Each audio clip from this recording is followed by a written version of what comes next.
Hey everybody, welcome again to Bench Your Addiction. This week we're going to talk about how to build confidence, how actions lead to your confidence building. So over here we got Greg. You want to say something real quick and we'll go right into it. Yeah, so I'm just excited to be this because um, no one is ever confident. I was never confident in something that I did for the first time, or even the second time, or the third time, or like the repetition in weightlifting. I'm still getting better at it. 10 years into weightlifting, so like building confidence is for me not this lightning bolt moment of I got it. It's been this slow, steady build over time, and like I need those check-ins, if you will, from past weeks, past months, and years for me to be able to kind of look back at where I was a year ago, where I was 5 years ago, and like how far that progress has moved forward, and like what by being able to find those milestones, man, like that's where the confidence comes in, and it's slow and steady, man. If you read that Tortoise and the Hare book, the tortoise wins every time. Like, think about that for a second. The tortoise wins every single time, and that's how confidence is built over time. So I'm really excited about this. Totally, man. And I talk about this all the time with clients and stuff, but I'm going to touch a little bit on, for example, like I'm doing another bodybuilding show this year, and it was much easier this year, right? Like, and if I had no idea going into this year that it was going to be far easier than last year.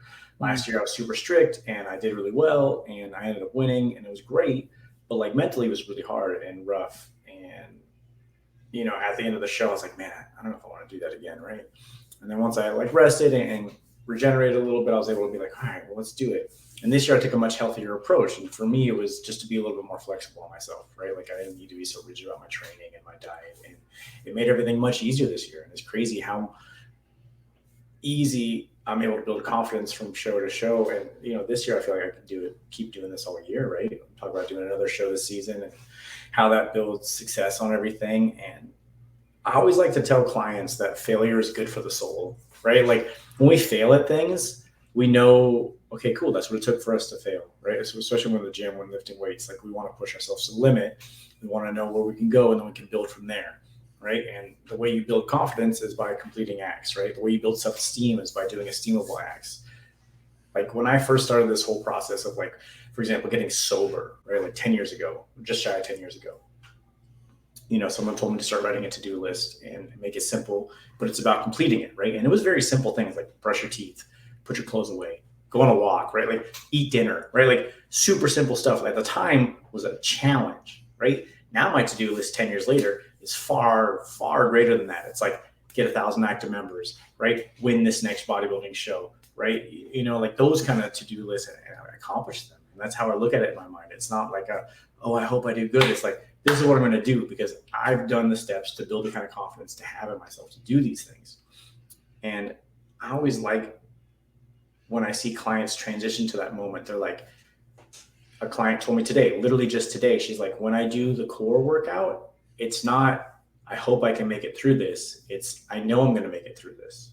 And it's now led to her wanting to do it on the weekends with her husband and wanting to do core workouts on her own and getting more movement in.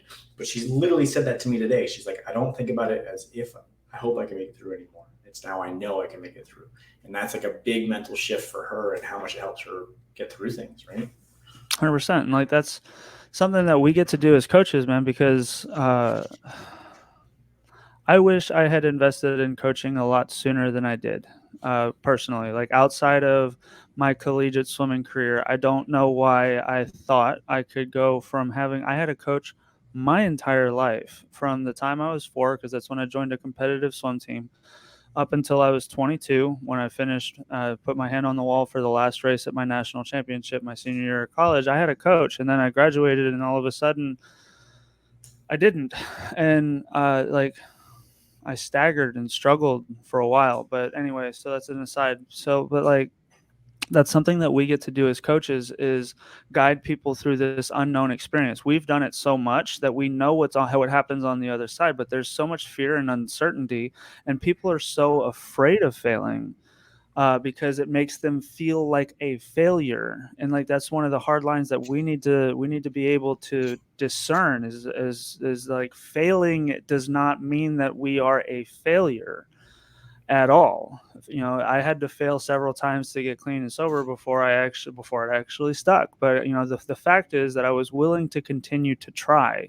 I was willing to continue to put effort into it and to continue to persevere. And I was like, this ties into listening to a podcast, Huberman Lab, with Andrew Huberman out of Stanford.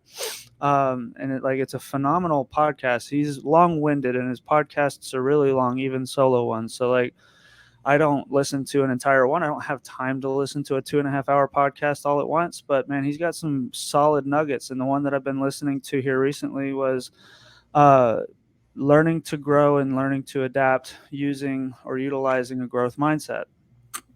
Right. In the initial stages of this podcast, he lays this groundwork, talks about, the growth mindset from Carol Dweck. It's a phenomenal book. If you haven't read it, it talks about the fixed and growth mindsets and how like fixed mindset limits what your reality could possibly be, while a growth mindset really takes off all of the brakes and like your life could be as big as you dream it to be, really. But anyway, so he talks about how I lost my train of thought. Let me get this back. He talks about children when they're raised and told, you are so smart, or you are so good at math, or you are so good at fill in the blank of some specific skill, it hinders them over time. Now, like you think that it's positive affirmations and like you're really, really tying, like really bolstering the kid's confidence. But what was shown over time is that uh, they children that were given that type of praise sought less problems or sought to find fewer solutions in the future, because if it wasn't related to the thing that they were good at, they didn't want to do it for the fact that they might fail. Or what might end up happening is that, let's say kids really good at, like, told that they're super smart and really good at math, but then they come across this math problem that they can't figure out, and then it attacks part of their identity and confidence tanks. And like there's so many issues with trying to bolster your own or your children's confidence around like you are good at this thing. But instead, if if you focus on effort, like instead and say things like, wow, it was really cool the way you overcame that problem. You failed at first, but you were willing to come back 10 minutes later and apply a different thought process to it and come to the solution. It's so cool that you were willing to put in that kind of effort, right? And you instead change the narrative. You're not necessarily, I mean, you're still complimenting them, but like you start to give these compliments based on, wow, like you really tried hard on that. And by doing it that way, they're more willing to seek problems because they're okay with failure. They're okay with not being able to do it right the very first time, because they understand that effort applied over time, like, don't always do the same thing over and over and over again expecting a different result, but like by going at problems with different sets of perspectives, you're able to like that those people are more adaptive, those people are more likely to overcome, those people are more likely to be far more successful, right? So to tie this back into the initial part of what I was talking about is like, um as a coach, being able to guide clients through this unknown, and then to like what I've been really trying to do is to give the praise around the efforts, not that you were successful in X number of reps and at whatever percentage, if I'm whatever, I'm not like, it's not necessarily that, but wow, I saw how hard you worked on that. Very nice job on, like, even though it was really hard, you were willing to fight through. And there have been a couple of times that I gave clients weights that I knew they weren't going to be able to do, because I want to change their relationship with failure. Yeah. Right. And like, that's another thing that we get to do as coaches. Like we get to make our people fail safely. Yeah. Yeah. In a controlled setting, right? Yeah. 100%. So I've been working a lot on that with my kids. So I got a young kid, and I read that study too. I read part of it, and I've been working on congratulating him on like, hey, you did a really good job putting towards the effort, and you're such a hard worker as opposed to you're really smart, and like I really like that you put in effort. And it actually came up yesterday, so I took him to gymnastics for his first time yesterday, and he's been on the wait list forever, and so he was excited to go. And about halfway through, he came out and he was like starting to have a little bit of a meltdown. And he was like, "It's so hard," and I was like, "Yeah, things are hard sometimes, buddy, but we go back up and we do it again and we get back out there and we work at it." And he thought about it and he's like, okay. And he went back out there and enjoyed the rest of class. But like there was a moment he's like, this is so hard. And I was like, it's okay. Things are hard, man. Like, you know what I mean? Like that's just what happens. You get hard and then we work at them and then we get better. And he said, okay. And it was great. And like it was like, you know, I get to do that with clients all day too, but it's like really nice to do it with my son and be like, oh, it's hard. It's okay, man. Life is hard. You know, like we'll get better. You know, that's what we do. We get better. We adapt. We work towards it, right? You know, if I had quit when life got hard, I wouldn't be here today, right? And you know, I had a thing come up with another client today too. Like I was having them do a new exercise, and they did their first set, and it was difficult. And I was like, "Cool, we're gonna up the weight 50%." And they were like, they looked at me like, "What?" Sure enough, they did it, and they did more reps than I thought they would. And I was like, "See, like you're way more capable than you think you are. Like, don't put limits on your own brain, right? Like that whole growth mindset. Like, don't put the limits in there. Let me make those decisions because I'm aware of what your body can do, and then prove to you what you're capable of, right?" And so, Yeah. you know, like, and I do like pushing clients to the limit, right? Like, let's get to that point, especially with like bench, where they're like push, push, push, push, and I'm like, right there, come on, I'm right here, I'm right here. Let's push this up, right? Let Yeah. them know that they're capable and strong in every sort of way. And it's amazing. Like, you know, I was like you too. I was like, oh, I don't need a coach, right? You know what I mean? Like, I'll just do this on my own. And it's so nice. Like, I have a coach now. You know, I got a competition coach. I text him every morning, right? You know, especially as we're leading up into this show. Like, and he has tons of insight about things that, like, I'm like, well, I don't know, because it's hard for me to be objective. And so it'd be, you know, unrealistic for me to expect to know everything or not see the value in coaching when I'm a coach, right? And it's really nice to have someone to bounce things off of and have like a team to be like, oh, what should we do different? What should I change this time? Is there anything I should adapt? And you know, I like to overthink and overanalyze everything, and he's real good about being like, no, it's fine. Let's move on to the next problem. Let's just handle this, right? And I'm like, well, what about this? And what about that? And what about this? He's like, it's fine, right? But as for like talking about clients, it's like clients like to get real down on themselves, like, especially when they're early starting. They're like, well, I didn't do all the homework. And I'm like, all right, did you do more, did you drink more water? And they're like, well, yeah. I'm like, did you think about tracking your food? They're like, yeah. Like, you know, I had one client come in and she, you know, she did real strict on her diet and then gave herself permission to break and then broke the rest of the weekend. But told me that. And I was like, cool. Well, you're a data scientist. That's like what she does for a living. I was like, now you have data about where the breakdown is, right? And she was like, well, yeah. And I was like, then we can move forward and change the pattern now that we have the data, right? And she was like, well, yeah. And I was like, great, that's success. And she was like, oh. I was like, yeah, failure's fine, man. But now we know where to change, right? Like, you know, as soon as you give yourself permission to go to the restaurant, the rest of the weekend was shot. Maybe you don't give yourself that permission until you're ready, right? Right. Yeah. Yeah, and like in regard to unlocking like this fixed idea of like what the body's capable of, there's this guy that I'm training powerlifting specifically, and so we're using conjugate training method, and we're going through we're switching a bunch of variables. We're doing it weekly, and like it's really exciting. It's really fun. And like accessory work, I had him doing hack squat because like his hamstrings and lower back are not there, man. They're just not. Like, I mean, I don't think anybody can have strong enough hamstrings, quite frankly. Like, especially if you're looking at a strength athlete, because most people are stronger in their quads than they are their hamstrings. Period. Yeah. Almost everybody, unless you're obsessively training hamstrings, which is almost no one, and your lower back.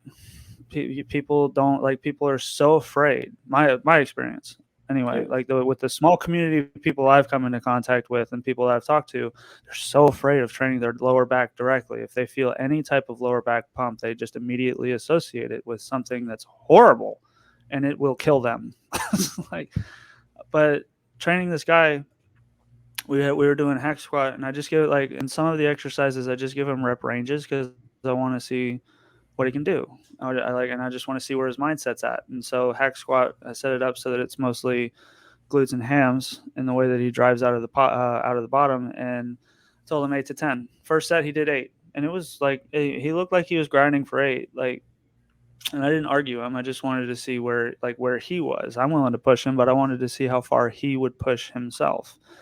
So we did 8. And like, this guy's extremely analytical, extremely like everything's based on past performance. So I knew without telling, like I knew that if I didn't say anything, he was going to approach the second set. I was going to give him the same rep range, and he was going to continue to do 8 reps because that's what he did on the first set. And I just wanted to see what he would do. So I talked to him about his like past performance doesn't dictate what you do in the future. And he stopped for a second and he wasn't sure where I was trying to go with that. And I was like, listen, I'm still going to give you a rep range of 8 to 10. I think you can do 10. And like, so I don't want you to get to 8 and stop simply because on your first set you did 8. Like if you like and also I'm right here, man. You're not going to get buried under the weight. You're not going to get stuck there. I'm not going to let you get stuck. Like, well, and you like, we can get you out of there if anything goes awry, man, but like you're good. So he didn't say anything after that, just quietly kind of walked into the hack squat, set himself back up, and sure enough, we had two more rounds of the superset that we were in, and he ended up hitting the 10 reps for both the second and the third set, whereas the first set he only hit the 8. And if I hadn't said anything, he would have just been he would have just done 8. And even on the last set, because I saw him do 10 on the second set, I just added 10 pounds. Really not much, but it's just something to show him. It's like I know he had more, but again, ties into even at the beginning of this conversation is like you and I know where this goes because we've done it. We have coaches and we've done it ourselves, and so we know where this goes. But he didn't know where it goes, and I was able to kind of like I already knew what his mindset was. I knew it, and like I didn't have to ask him where his head was. I knew where it was because I've been in it, and like his particular motivation style, I don't need to bark at him, yell at him, scream at him. It's not going to help him. But like if I make him think in certain situations anyway, if I make him think, then he's like, okay, I'm ready to try this, and he did it. So I love that. Yeah, man, I love that kind of stuff, man. I had a similar situation literally yesterday. I trained this couple, and they've been going heavier and heavier, and it was our heavy set week before we reset into a deload, and they're doing lunges, and they grinded out 12 reps, and I was like, cool, next set's 13, and they were like, what? I was like, no, you got it. And then they grinded out 13. I was like, cool, next set's 14, and they were like, really? And I was like, yeah, we're gonna grind it, and they're like, all right. And like, sure enough, they grinded it out because I was like, you got this. Like, you know what I mean? Like, this is a max effort week. We're going to do it. You can do it. I've watched you. We've been training this cycle for about 6 weeks. You're ready, right? Like, let's grind it out. And sure enough, they both banged it out. They both did it. And they were like, wow, I wouldn't have pushed myself if it wasn't for what you said. And I was like, yeah, I know. It's what I'm here for. It's like, what I'm here for is to push you to the limit, right? And like, that's the thing I love about building confidence in clients is it's, through these actions that you do, you're like, man, I can do these things.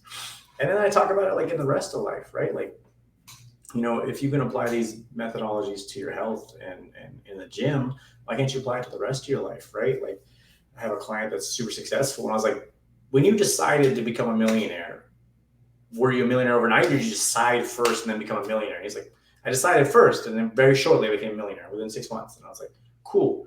Can we decide for you to be healthy now instead of you telling me when I'm in shape, when I'm healthy, when I reach my weight goals? Can you just decide that, you're at your weight goal and that you just want to be there? And he sat there and looked at me. He's like, yeah, you're right. You know what I mean? Like it's the same decision process, right? Like if he used it to be successful in business, why can't he use it to be successful in the gym or vice versa, right? Like once you're successful in the gym, make decisions, it's easy to get there. Like I've personally gone on like this big weight loss journey and a lot of people are like, man, how do you do it? It must be so hard. And I'm like, no, it was a decision. It was like, decided to do it. And then everything else is a mechanism to get there. I built confidence along the way by the actions and the failures and the things that led me here, right? And like now I know without a shadow of doubt, this is what I do to achieve this. And if I want better improvement, I add the next level, and I add the next level, and I add the next level, right? Like, the kind of actions that make me feel confident all the time now, or like my kid was like, let's go on a run. And I was like, all right. and we ran for a couple miles, right? Like he wanted to run for a mile, and we ran, and like that's the kind of stuff I love, man. Like I can just do whatever I need to do in life, right? Like yesterday too, it was like 96 degrees. I had 2 clients cancel on me around noon. So I just ran to the track near my gym and just ran a couple miles in the heat. I was like, it was leg day. Let's go run, right? Like, because I wasn't gonna have time for cardio that last night after Max's gymnastics, and I was like, well, gotta get it in, right? And like, man, you talked to me a year ago, even when I was in shape, I wouldn't have went running in 96-degree weather, but now I'm like, I could do this. I got this, right? Yeah. Yeah, and like that point that you just made in regard to it's a decision, like I want to draw special attention to that, or like very pertinent. That's very pertinent. Like because I've said this to other people, is like I know people that are extremely successful, so it's not fair to me fair of me to call someone who's heavy set, obese, to call them lazy. They're not. Like some people are. Like some people like call it what it is sometimes. But like I know people that like they're massive. They're carrying around some extra weight, and but they're not lazy because they've got businesses and they got families, and they're not lazy people by any stretch. If you've had a newborn, I haven't had a newborn, you have, so like this is for you more. But like you have a newborn, you're not lazy, because like you got to do a lot to make sure that kid stays alive. Yeah. And they scream all the time, and they wake you up at all hours of the night because they don't have a regular sleep cycle. It's just like these people are not lazy. So it's a disservice to someone to just say that just because they're fat, just because they're heavy. I don't know if that's still right, like the good and okay word. It's just like buzzword, but like just because someone has a certain physical disposition or like physical condition does not mean that they're lazy, right? But so there are some people that are physically lazy, right? And so like how do we change that narrative? I have people, I have clients all the time that tell me that they hate cardio, or like they used to anyway. They don't do that anymore Yeah. because they don't like how I respond to it. It's like they hate cardio. No, you don't hate cardio. No, and they're like, what do you mean? Yes, I do. And I was like, who made you hate cardio? And they get confused, like who made, like, and I was like, I pressed the question, who made you hate it? And they're like, what, like nobody. I get one of two answers. I either get nobody or I did. And I was like, well, if nobody made you hate it, why do you hate it? Or if you made you hate it, excuse me, if you made you hate it, then can't you make it so that you don't hate it? Can't you make it so that you like it? Because it sounds like it's just the perspective or the lens with which you're looking at the thing that you think you don't like, right? And so like if the lens is doing you no service, get different glasses. Like if the lens with which you're viewing things is hindering you from doing it because you don't like it. If you don't like the gym, you don't have to get healthy through the gym. I love the gym. I love weightlifting, and like that's why, like, that's the medium with which I choose to help people. I love the gym, but like just be like, if you don't like the gym, that's fine. But like we know that you need to have some type of physical activity. I don't care if you do tennis, golf maybe like find something else too, but like it's like you like basketball, you want to play a game, you like running because you're psychotic, you go ahead. I don't like running. Like Yeah. I don't. It's funny. I'm not a fan of running either, but I still run now. yeah, and I mean I'm all for it, man, but like we understand that for you to have positive mental health, like in this day and age where there's so much talk about mental health, especially like with Simone Biles at the Olympics and other Mhm. and all these things, like if you want to live in a healthy state of mind and body, you have to find something that you're going to do physical.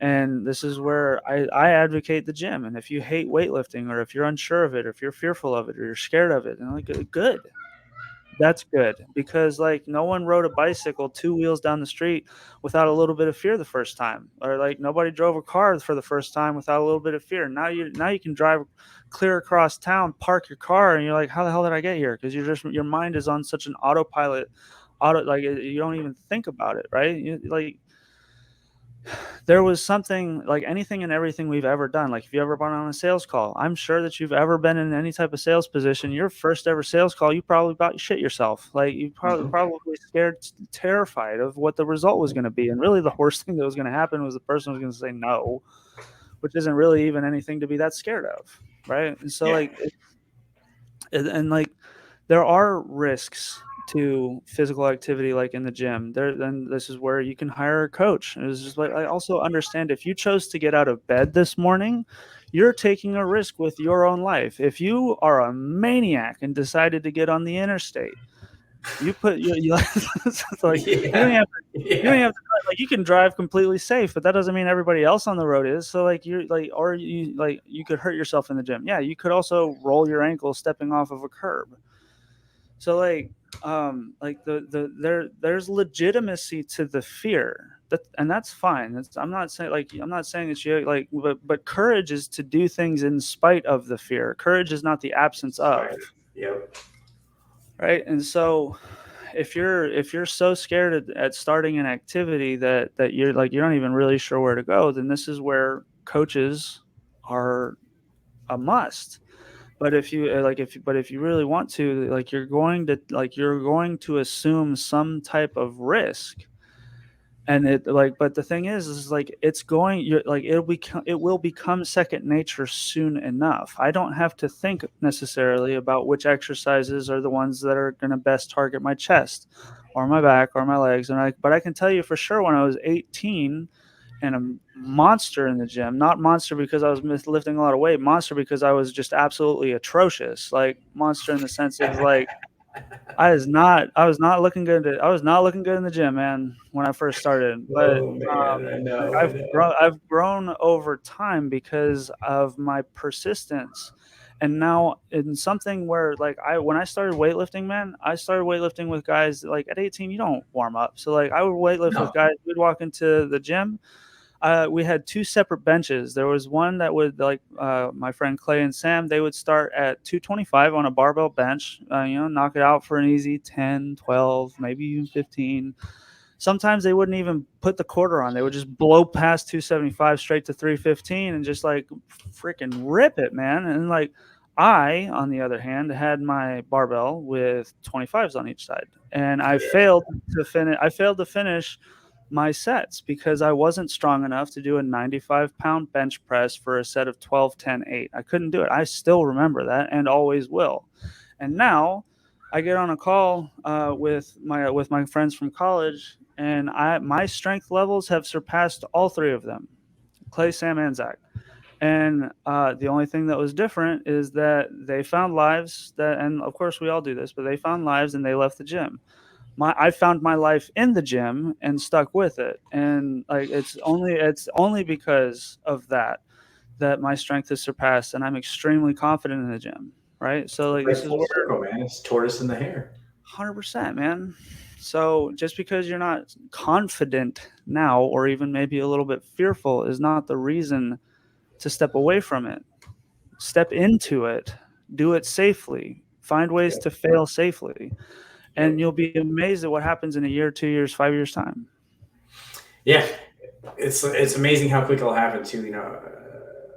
I always like tell people when they start their health journey. I reached out to a friend today. They've been posting that they've been doing stuff. I was like, do yourself a favor now, man. Take all the pictures now, all the unflattering ones, even though you don't want to, because you're gonna appreciate it in 2 years' time when you can look back and be like, wow, I changed my life that day, right? Like, it's before you know it, right? And I was the same way, man. I used to go to the gym and just do stuff, right? Like, I don't know what I was doing. Is just do stuff, and I was like, oh, I'm getting somewhere. I think I don't know, and like, man, it's the same way, but the buddy who taught me to lift, right? I outperform him by a lot now, right? You know what I mean? It's the same concept, right? You just stayed at it, stayed steady, stayed constant, failed for a while, got back at it, kept on the horse, kept going, right? Build the confidence in every aspect of your life, right? And like now everything I do is easier, right? Like not just the gym, but everything I do in my life is easier because I have the confidence of like, all right, well, it's cool. If we fail, we just reassess and go forward, right? My favorite thing to tell people is I don't lose, I learn, right? Like that's it, man. If something doesn't work out, then that's cool. We learn from that, we move on, right? Like I don't lose, I learn, and failure is good for my soul because then we could reassess and get going forward again, right? 100%. We're already at 30 minutes again, man. This stuff goes quick, right? It does. Awesome, man. So that's about it. We talked a lot about like drive and confidence and how to build all that. And next we're going to talk more about like where you can start and what the best starting point is, whether or not you want to start in the gym or anywhere else. Bam. That's it, man. Looking forward to it. All right, man. See y'all next week.